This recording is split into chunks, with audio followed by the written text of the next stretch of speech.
Hello there, I want to come back and make this video for my favorite albums of 2013. I like to make a list like this every year, and it's not a specific number of albums, it's just the ones that I thought were the best, based on a rating of 8 of 10 or above.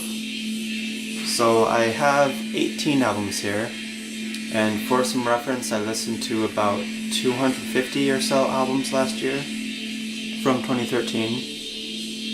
So these are all within my top 10% of what I heard. So to get started here, I have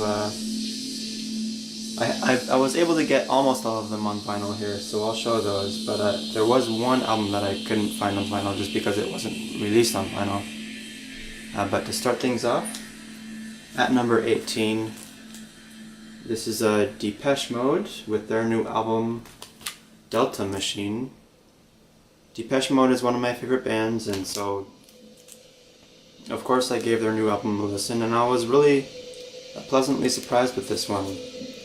It seems to me a lot more electronic than most of their more recent work. Almost going back to their music from the 80s, this kind of reminds me of that music, so. And I'm kind of partial to this. I just really like their sound. I like the singer's voice in this band, and it's one of their better ones from since the 90s at least, I think. So that's Depeche Mode.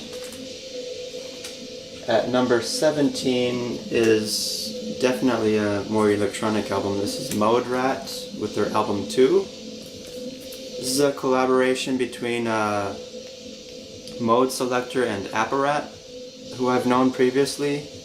They did come together for one previous album, and I thought actually that first album wasn't quite a very good blend of their respective musical styles, Mode Selector and Apparat, but I think this one works a little bit better. So it's mostly just a normal techno album, but it's got some really good singing on it, and just it's a really good album. It's quality electronic dance music. So again, that's Mode Rat, number 17. The next one here is from a band called Low, who's been together for maybe 20 years or so now.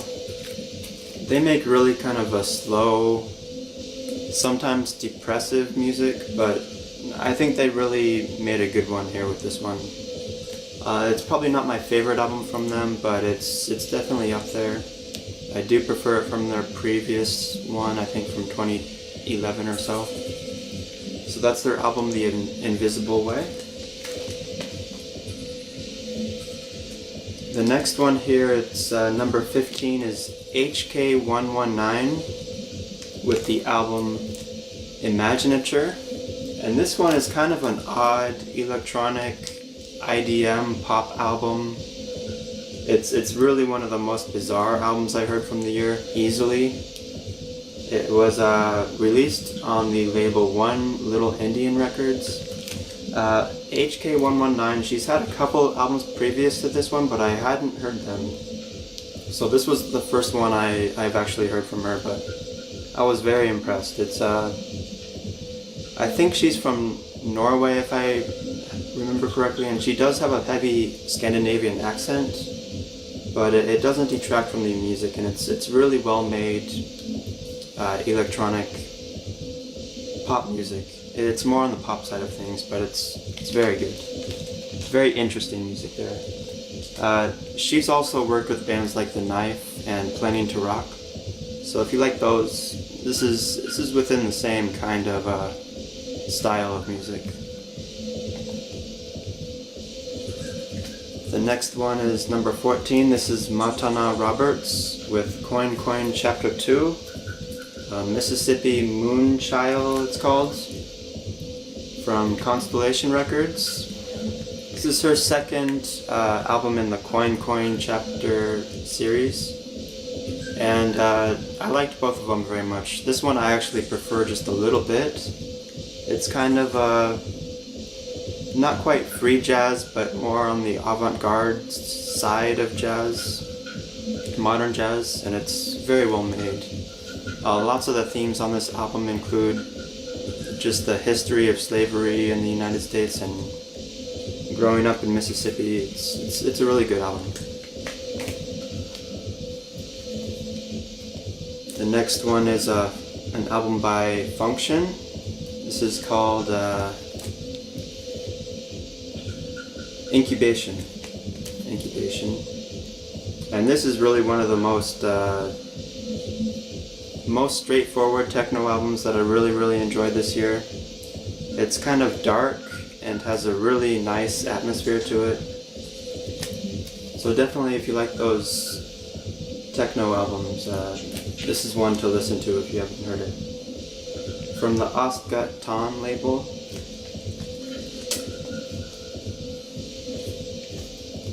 And here at number 12, this is Fire Orchestra with the album Exit. Another Scandinavian album. This one is on the Rune Gramophone label. This one is more of a modern free jazz album. Very well made. I think it was performed live rather than in a studio. And it's just 2 sides, 2 tracks, they're about 20 minutes each. Some really nice vocals and just a really interesting modern jazz album. And the next one here actually is the one that I don't have on vinyl. It's Mark Kozelek and Jimmy LaVale.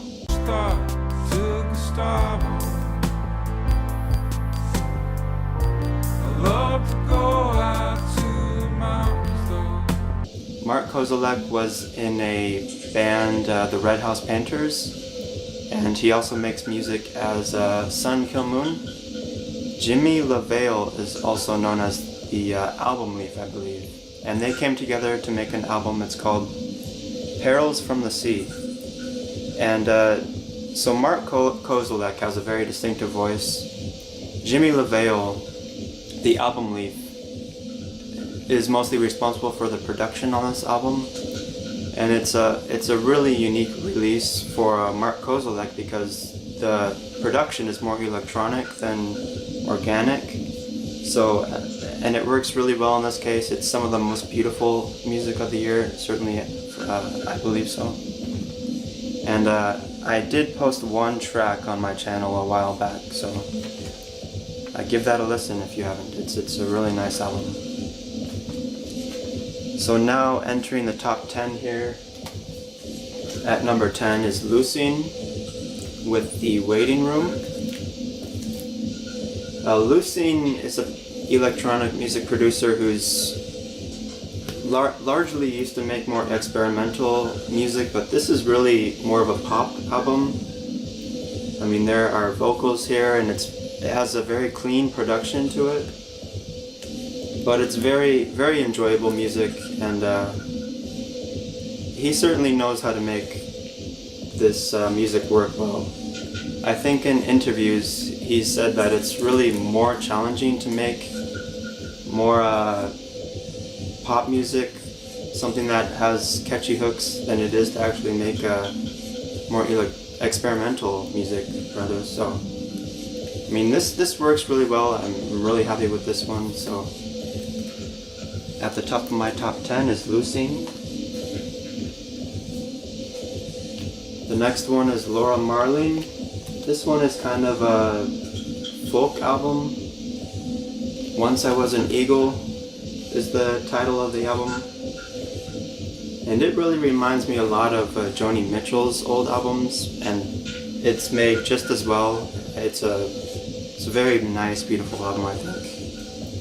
Laura Marling is an artist I actually discovered from someone in the VC, and definitely I like this one more than her previous albums. It's a really good effort from her.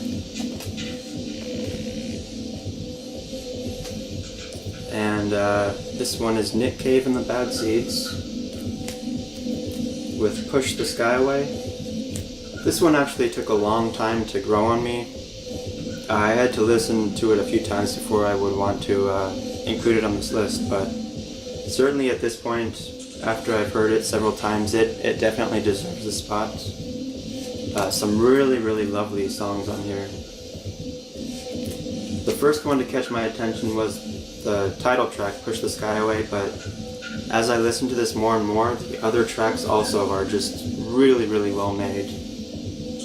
I think they've, Nick Cave and the Bad Seeds, this is a lot different, it's a lot slower than Grinderman, of course. It seems like they've kind of gotten their rock side out on Grinderman, and then this is the other side of Nick Cave and the Bad Seeds. The more, maybe more melodic, slower, beautiful side even, I would call it. The next one here is from Atoms for Peace, Amok. This is Thom Yorke's band, Thom Yorke from Radiohead, of course, with a few other members, Flea from the Red Hot Chili Peppers and Nigel Godrich, the producer for Radiohead, and a couple other members as well. Just some really interesting electronic music. It's kind of a follow-up to The Erasers, how I would think of it. And it's just well made, produced very well, and it sounds good. And I'm a huge Radiohead fan, so that one was a nice one to get. This is Jenny Val with Innocence is Kinky. Jenny Val is another Scandinavian artist, lots of them on this list this time, for some reason, but this album is kind of a really interesting, intimate, folky album. Kind of artistic, just strange, really, really just good music. I think it was actually produced by the person who produced the last PJ Harvey album, Let England Shake, and it really shows. There's a bunch of weird, interesting sounds on this album that were utilized. So that's Jenny Val, H-V-A-L, her last name is.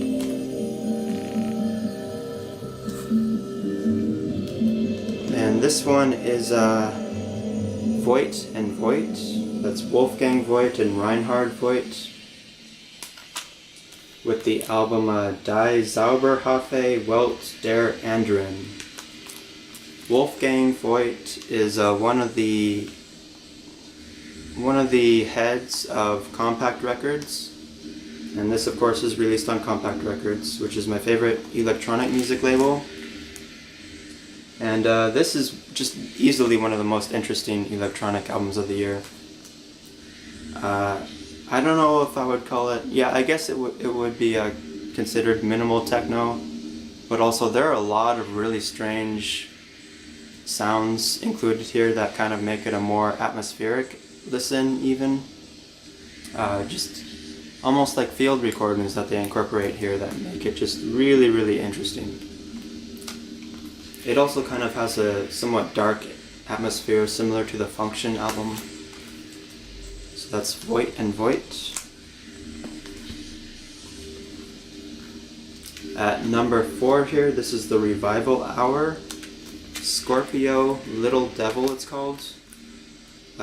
Easily the most underrated album for me this year was this, the Revival Hour. It's kind of similar to bands like Grizzly Bear, Animal Collective, Sufjan Stevens, and the singer here, I think his name is D.M. Smith, actually toured with Sufjan Stevens, so it's a really interesting modern psychedelic rock pop album, and just interesting production here too. A really good album. At number 3 is another one of my favorite artists here. It's The Knife with Shaking the Habitual. It's a triple LP set. I can really feel it right now. It's a heavy record. And this one is really an interesting move for The Knife. The first 2 tracks are more lively here, but the rest of the album is largely ambient, and just all of it is very interesting. Electronic production, it's really a fantastic album. And I've seen that one included on most of the 2013 lists I've seen. It's great. This one is Jon Hopkins with the album Immunity. I think this one is on Domino Records, and this one is kind of an electronic techno IDM album that also has some ambient music on it. I think the first side is more techno, the second side is more abstract, more ambient. But Jon Hopkins is a producer who's worked with Brian Eno in the past and created a collaborative album with him. And this is really one of the biggest surprises for me this year. I think this is his best album for me so far in his career, and it's just very, very well produced. He really knows how to put together a really good track, and all of the tracks here are really impressive. And my number one favorite album of the year is My Bloody Valentine with their album MBV. After almost 20 years without a new album, My Bloody Valentine introduced us to this album, and it's in no way a letdown for me. Fortunately, I got to see them live a couple of times in the last couple of years, so it is a step away from their older sound. It's not quite as melodic. I think the emphasis here is more on the rhythm, but it's that works for me. I love the way this sounds, so that made my top spot this year. Thanks for watching, and I'll look forward to seeing any other top 2013 videos that might come out.